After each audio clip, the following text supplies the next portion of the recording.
Hi friends, welcome back to my channel. ఈ రోజు video వచ్చేసి పాలకూర పన్నీర్‌తో ఒక హెల్తీ రోటీని అయితే చూపించబోతున్నాను. చాలా టేస్టీగా అయితే ఉంటుంది. అలాగే హెల్త్‌కి కూడా చాలా మంచిదండి. నార్మల్‌గా పాలకూర తినని పిల్లలకి ఇలా రోటీలా చేసి పెట్టారంటే చాలా ఇష్టంగా తినేస్తారండి. అలాగే ఈ రెసిపీని చాలా తక్కువ ఇంగ్రీడియెంట్స్ తోటి చాలా ఈజీగా అయితే చేసుకోవచ్చు. అదే విధంగా బరువు తగ్గడానికి కూడా చాలా బాగా యూజ్ అవుతుంది. ఇక లేట్ చేయకుండా ఆరోగ్యానికి ఎంతో మేలు చేసే పాలకూర రోటీని ఏ విధంగా చేసుకోవాలో ఇప్పుడు మనం చూసేద్దాం. ముందుగా ఒక మిక్సీ జార్లోకి ఒక కట్ట పాలకూర ఆకుల్ని శుభ్రంగా కడిగి వేసుకోండి. తర్వాత దీంట్లోకి కొద్దిగా కొత్తిమీర కూడా వేసుకోవాలండి. ఇష్టం ఉంటే 2 పచ్చిమిర్చిని కూడా వేసుకోవచ్చు. అలాగే ఒక అర ఇంచు వరకు అల్లం ముక్క, చివరిగా పావు కప్పు వరకు పన్నీర్‌ని వేసి మొత్తాన్ని ఒకసారి మెత్తగా గ్రైండ్ చేసుకోవాలండి. ఇక్కడ చూయించిన విధంగా అయితే స్మూత్ పేస్ట్‌లా అయితే గ్రైండ్ చేసుకోండి. ఇప్పుడు ఒక ప్లేట్ తీసుకొని అందులోకి 1 కప్పు వరకు గోధుమ పిండినైతే వేసుకోండి. అలాగే దీంట్లోకి పావు టీ స్పూన్ వరకు ఉప్పుని వేసి ఈ పిండి మొత్తాన్ని చేత్తో ఒకసారి బాగా కలుపుకోవాలండి. ఇలా పిండిని ఒకసారి చేత్తో బాగా కలుపుకున్న తర్వాత దీంట్లోకి మనం ముందుగా గ్రైండ్ చేసి పెట్టుకున్న పాలకూర పేస్ట్‌ని వేసి మొత్తం ఒకసారి బాగా కలుపుకోవాలండి.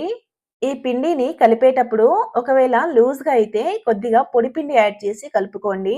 మనం నార్మల్ చపాతీ పిండిని ఏ విధంగా కలుపుకుంటామో అదే విధంగా ఈ పిండిని కూడా కలుపుకోండి.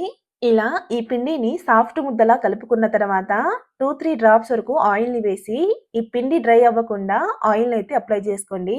ఈ విధంగా అప్లై చేసుకున్నాక మూత పెట్టి ఒక 10 నిమిషాల పాటైతే పక్కన పెట్టేయండి. ఇప్పుడు ఈ పిండిని 10 నిమిషాల తర్వాత అయితే చూపిస్తున్నానండి.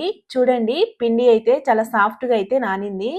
ఇలా పిండి సాఫ్ట్‌గా నానాక ఒక మీడియం సైజ్ అంతా పిండి ముద్దను తీసుకొని ఇక్కడ చూయించిన విధంగా అయితే ఫ్లోర్ పైన కొద్దిగా పొడి పిండి చల్లి ఈ విధంగా చేత్తో లైట్‌గా ఒత్తుకోండి. ఇప్పుడు చపాతీ రోలర్‌ని తీసుకొని ఇక్కడ చూయించిన విధంగా అయితే పల్చని చపాతీలా అయితే చేసుకోవాలండి. నార్మల్ చపాతీల కంటే ఇవి చాలా బాగా స్ప్రెడ్ అవుతాయండి.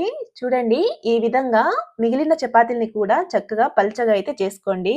ఇప్పుడు స్టవ్ పైన బాగా వేడవుతున్న చపాతీ పాన్‌పై ఒక్కొక్క చపాతీని వేసి చక్కగా కాల్చుకోవాలండి. ఫస్ట్ ఒక సైడ్ 20 సెకండ్స్ వరకు కాల్చుకున్నాక ఇంకో వైపు తిప్పి కాల్చుకోండి. ఇలా రెండు వైపులా లైట్‌గా కాలాక తీసి డైరెక్ట్‌గా స్టవ్ పైన వేసి కాల్చుకోండి. చూడండి, చపాతీ ఎంత బాగా పొంగుతుందో. ఇలా చక్కగా కాల్చుకున్నాక తీసి ఒక ప్లేట్‌లోకైతే వేసేసుకోండి.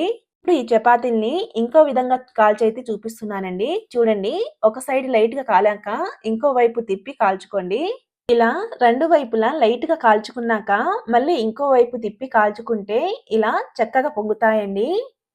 ఇవి నార్మల్ చపాతీల కంటే చాలా సాఫ్ట్‌గా అయితే ఉంటుంది. ఎందుకంటే ఇందులో పన్నీర్ వేయడం వల్ల డే అంతా చాలా సాఫ్ట్‌గా అయితే ఉంటాయండి. చూడండి, ఇలా చక్కగా కాల్చుకున్నాక ఘీ లేదా బటర్‌ని అప్లై చేసుకుంటే చాలా టేస్టీగా అయితే ఉంటాయండి. అంతేనండి, ఎంతో టేస్టీగా ఉండే పాలకూర పన్నీర్ రోటీ అయితే రెడీ అయింది. మీరు కూడా ఈ రెసిపీని తప్పకుండా ట్రై చేయండి. అలాగే ఈ రెసిపీ గనుక మీకు నచ్చినట్టయితే లైక్ చేసి సబ్స్క్రైబ్ చేసుకోండి. అలాగే పక్కనున్న బెల్ ఐకాన్‌ని కూడా ప్రెస్ చేయండి.